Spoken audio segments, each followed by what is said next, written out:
Je déclare clos les travaux de l'atelier régional. C'est par ces mots de clôture que le secrétaire général de la région du Sahel, Auguste Kinda, représentant le gouverneur, a mis fin à l'atelier régional sur le bilan à mi-parcours du plan de travail et du budget annuel 2025 du projet communautaire de relèvement et de stabilisation du Sahel PCRSS. Le bilan s'est révélé insatisfaisant selon Auguste Kinda.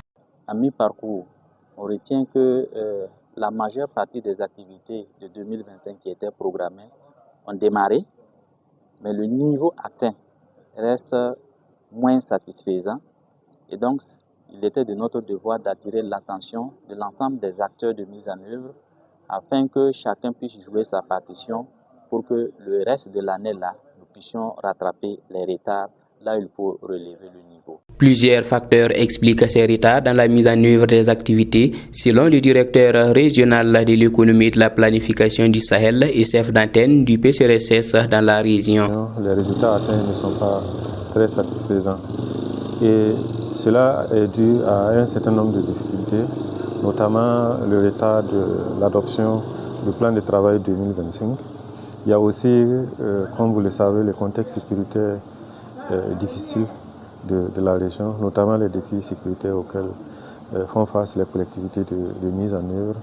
Et il y a eu aussi la question, j'allais dire, de disponibilité, et tout ça en lien aussi avec le contexte sécuritaire des acteurs pour aller donc sur le terrain, notamment l'accessibilité, pour pouvoir mettre en œuvre un certain nombre d'activités qui étaient programmées pour 2025.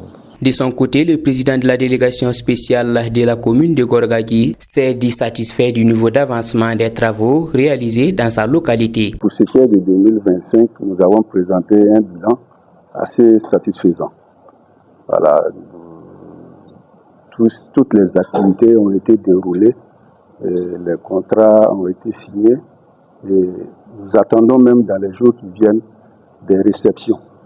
Tout ce qui est des acquisitions. Pour le plan de travail et budget annuel 2026 PTBA 2026 examiné, le chef d'antenne régional priorise un plan objectif et réaliste. Nous avons parcouru ces micro-projets-là et voir ensemble qu'est-ce qui est vraiment réalisable, qu'est-ce qui est réaliste, est-ce que ceux qui sont retenus, notamment les micro-projets-là, répondent vraiment aux besoins des collectivités et des communautés, de sorte à ce que nous puissions avoir un plan de travail, j'allais dire, rationnel, objectif, et qui pourrait être mis en œuvre avec moins de difficultés que celles que nous avons connues cette année. Le PTBA 2026 est examiné par les autorités du PCRSS, de l'association Monde Rural Partenaires Facilitateurs et les représentants des 7 communes bénéficiaires. Les participants ont promis de redoubler d'efforts pour que les prochains bilans traduisent davantage l'impact du projet dans la vie des populations.